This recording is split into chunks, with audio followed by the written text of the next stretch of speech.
United Arab Emirates nageenya Suudaanii fi Ameerikaan karoora qopheessitee fudhachuu ishee beeksifte.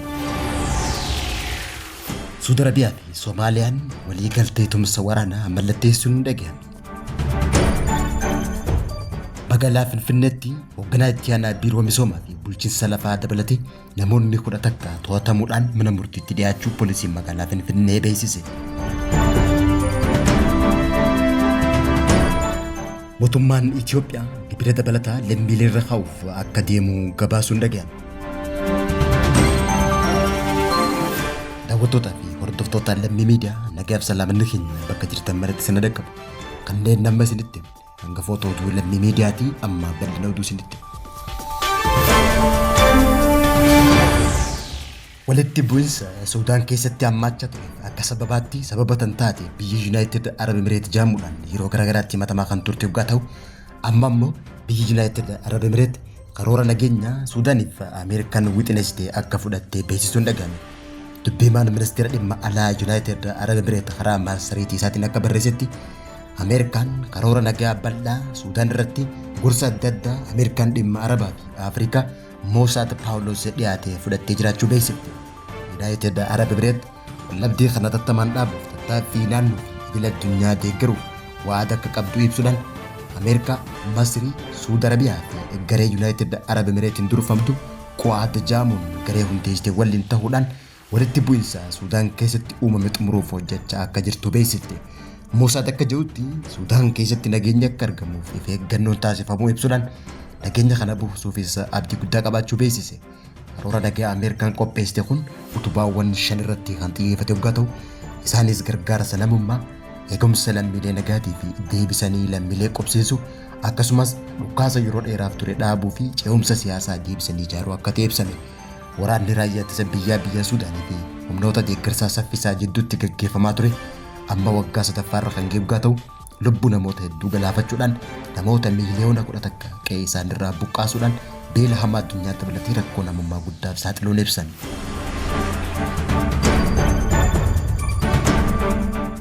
Biyyi Soomaaliyaadhaa eega biyya United Arab Emirates biyya isii keessaa akka ba'an taasifteen booda biyya faallaa United Arab Emirates taate Suudi Arabiyaa wajjin hariiroo cimaa uumuu mul'ate. Haaluma kanaan guyyaa kaleessa ministeerri ittisaa biyya Suudii ministeera raayyaa ittisa biyya Soomaaliyaa wajjin tumsa waraana biyyoota lameen irratti mallatteessuu isaa beeksise. Waliigalteen tun damee ittisaa fi nageenya biyyoota lameenii keessumattuu gama leenjii waraanaa ijaarsa dandeettii raayyaa ittisa biyyaa Soomaaliyaa tumsa basaasaa fi gareewwan shororkeessummaa ittisuu irratti kan cimsuu fi tumsa irratti kan xiyyeeffate ta'uun ibsamee jira. Waliigalteen biyyoota lameenii teekinooloojii ittisaa akka qooddatanii fi ogummaa waraanaatii fi deeggarsa teeknikaa dhaabbilee ittisa Soomaaliyaa guddisuuf kan kaayyeeffate akka ta'es ibsame. Kana malees biyyoonni lamaan Suudi Arabiyaa fi Soomaaliyaan naannicha tasgabbeessuu fi nageenya galaanaa cimsuuf waliin hojjechuuf kan walii galan waggaa ta'u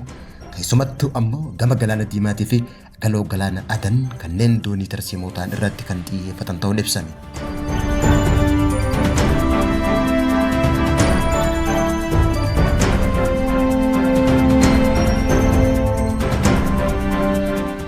Bulchiinsa magaalaa Finfinneetti hoogganaa itti aanaa biiroo misoomaa fi bulchiinsa magaalaa Finfinnee dabalatee hojjettoonni 10 to'annaa poolisii jala ooluudhaan mana murtiitiif akka dhiyaatan poolisiin magaalaa Finfinnee beeksise.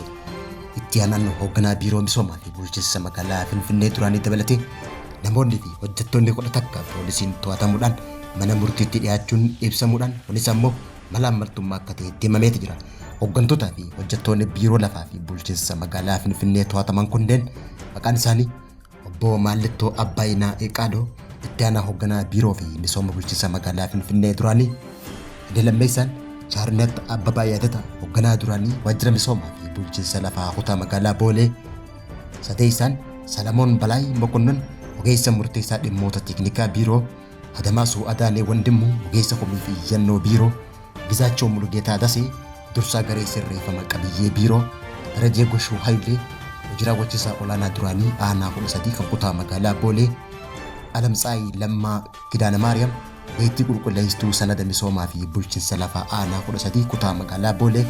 Girmaa Tafarraa Ayyaanaa Daayireektara hordoffii dhimmoota teeknikaa fi seeraa biiroo misoomaa fi bulchiinsa magaalaa Finfinnee, Amaanu'eel Alamaayyoo Maammoo ogeessa teeknikaa aanaa 13 kutaa magaalaa Boolee, Biineem Haayiluu Gabree ogeessa teeknika aanaa 13 kutaa magaalaa Boolee akkasumas 11ffaan Abiyyoot Jufaaree Baay'isaa Daayirektara dhimmoota yakkaa biiroo misoomaa fi bulchiinsa lafa magaalaa Finfinnee kan ture waggaa ta'u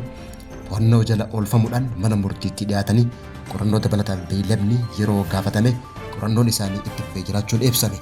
Namoonni kunneen bu'aaf jecha mootummaa fi uummanni amaanaa itti kenname seeraan ala fayyadamuudhaan kan shakkaman waggaa ta'u haaluma kanaan bara 2016 aanaa 13 kutaa magaalaa Boolee bakka addaa naannoo daandii xiyyaaratti qabiyyee lafa uummataatii fi mootummaa pilaanii yeroo 9ffaa paarkii Adawaan qabamee kan turee fi pilaanii yeroo 10ffaa piroojeektii bakka magaalaa magariisa Window of Africa jedhamu sadarkaa magaalattii bakka aara galfii tajaajilaa turetti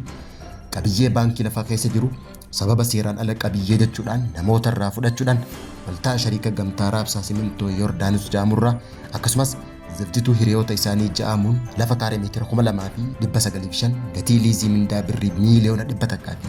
miiliyoona 68 fi 700 fi 24,400 fi 5tti tilmaamamu gaggeessuun hanga aanaa kutaa magaalaa fi biiroo bulchiinsa lafaa walitti hidhamuudhaan aangoo seeraan ala fayyadamuudhaan yakka malaammaltummaa cimaan kan shakkaman waggaa ta'u kanaanis to'annoo poolisii jala ooluudhaan mana murtii olaanaa federaalatti dhaddacha Ramad Lidataatti dhiyaachuun yeroo beeylamni dabalataa itti gaafatame qorannoon itti fufee jiraachuu FMC'n gabaasee jira.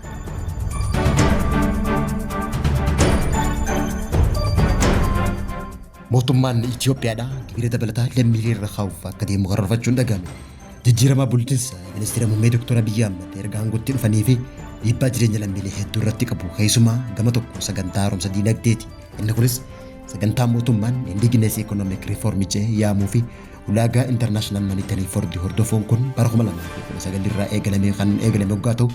sababa waraana Tigraay keessatti uumameen harkifachuun sagantaan marsaa lammaffaa fi guutuun bara 2024 waxabajjii keessa kan hojiirra oole ta'uun ibsame. Haaromsa kana ilaalchisee dhaabbanni maallaqa idil addunyaa international monetary fund dhiyeenya kana gama gadi fageenya adeemsa kana irratti taasisen qondaaltota mootummaa Itoophiyaa wajjin balbala cufachuun marii taasisen tarkaanfiiwwan fudhatamanii fi karoora gara fuulduraa tarreeffaman jechuudhaan raadiyoon Waazeemaan gabaasee jira. Akka gabaasa international monetary fund waabeeffachuun raadiyoo Waazeemaa gabaasetti mootummaan gibira haaraa ka'uuf akka deemu ibsuudhaan xalayaa ministeera maallaqaa obbo Ahmad Shidee ji'a darbe daayirektara olaantuu international monetary fund barreesseen sanada international monetary fund kana keessatti kan hammatame ta'uun ibsame. Akka xalayaa kana keessatti ibsametti mootummaan gibira gosa hedduu fe'uu fi yaadaa jiraachuu fi isaan keessaa tokko haaromsa gibira abbummaa konkolaataati. Sanadni kun yeroo dhiyootti haala gibiraa kan naannoleetii fi mootummaa federaalaa walitti qabu irratti mariin paarlaamaa akka ta'amu kan ibsame waggaa ta'u kunis GDP keessaa dhibbantaa 0.2 kan uwwifamu ta'uu ibsameeti jira. Adeemsa galii mootummaa walitti qabu ilaalchisee akkaataa qajeelfama international monetary fund kennameen mootummaan deeggarsa dhabamsiisuudhaan taarifa tajaajilaa bu'uuraalee suutaan kan dabalu waggaa ta'u haaluma kanaan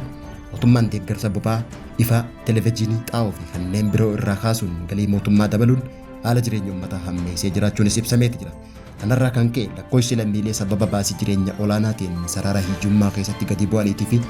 lakkoofsi lammiilee seeftinnatiin uwwifamanii magaalaa fi baadiyyaatti dachaan dabaluunis ibsameeti jira.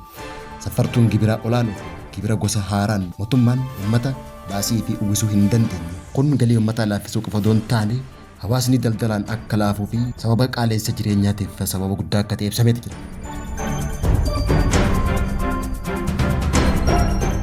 Daawwattootaa fi hordoftoota lammii miidiyaa